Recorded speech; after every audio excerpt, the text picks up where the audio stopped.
George Hill.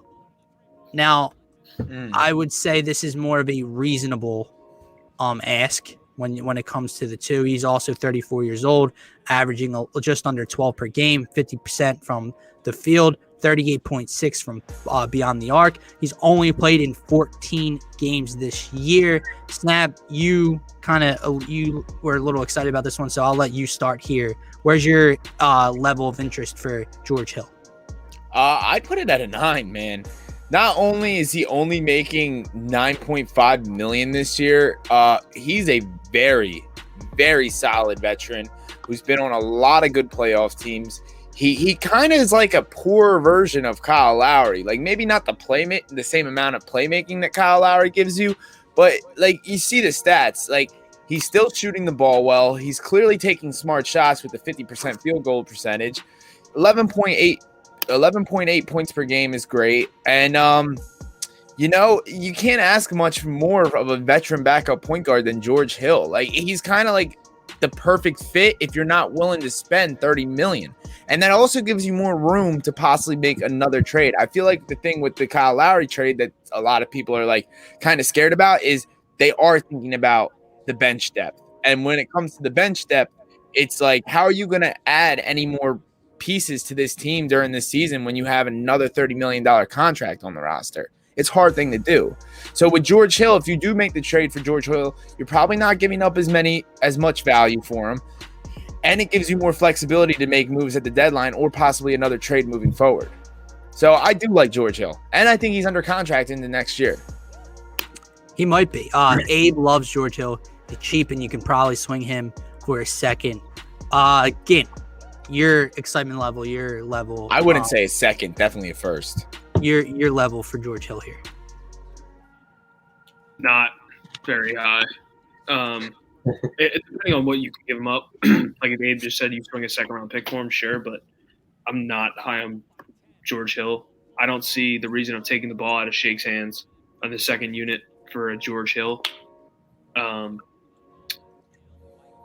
So you just want more shooting. Not that he's not shooting well, but you just want an off the ball. I'd rather just load up on if you're going to go make a move and it's not going to be a Kyle Lowry or someone of that nature.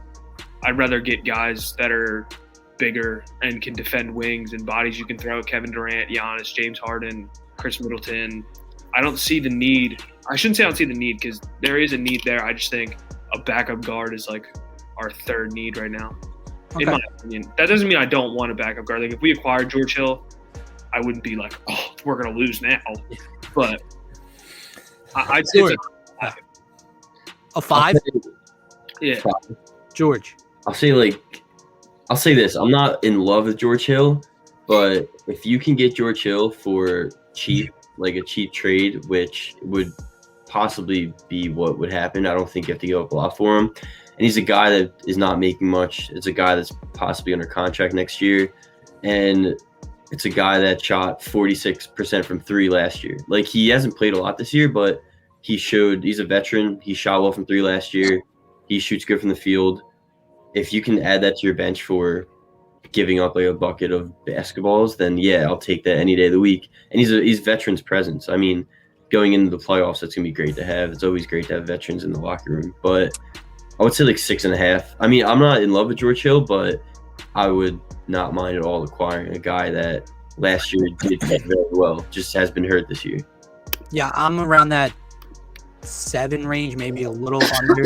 I like George Hill, the player. I do think it is a need, but it's not like inside. I think bench shooting and spacing, and then that stretch big is more of a need than George Hill is as that second ball handler.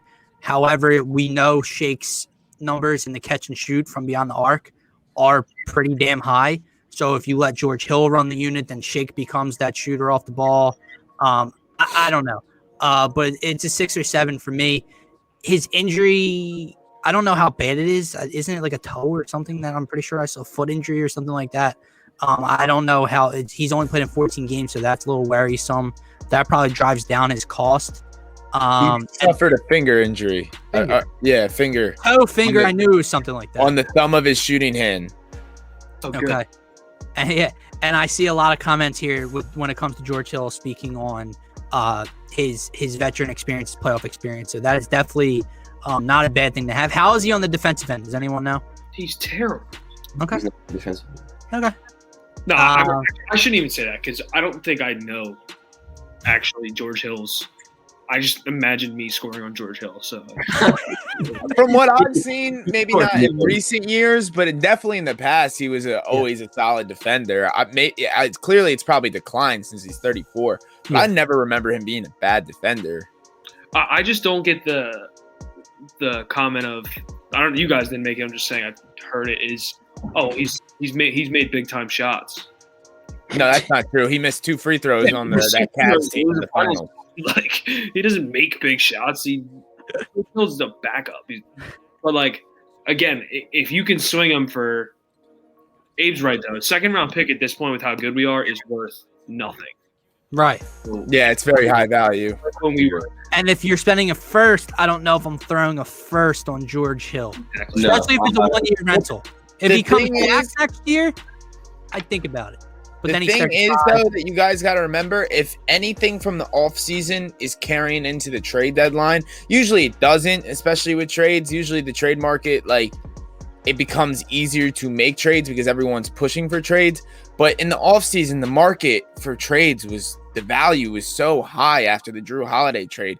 Like, after they traded Drew Holiday for George Hill and Eric Bledsoe and 2 first round picks. First of all, didn't Rocco get 3 first-round picks? Yeah. I still Yep. struggle to comprehend that. That's what I mean, man. And then you had they were trading guys like Kelly Oubre for first round picks. Yeah. Like George Hill definitely got moved for a pick. I'm pretty sure too. Like I think OKC brought on the cap that way. I'm not trading a first for him this year. The other thing is you got to remember is what's a first to us. Yeah, I mean that's true with our value and how If we're expecting to be picking in the high 20s, I mean, no 32nd, but I get it. There's value there, but it's still a hit or miss pick. Yeah, I Look at agree. Tyrese Maxey. He don't look really all that special right now. Kind of wish we had taken Desmond Bain at this point.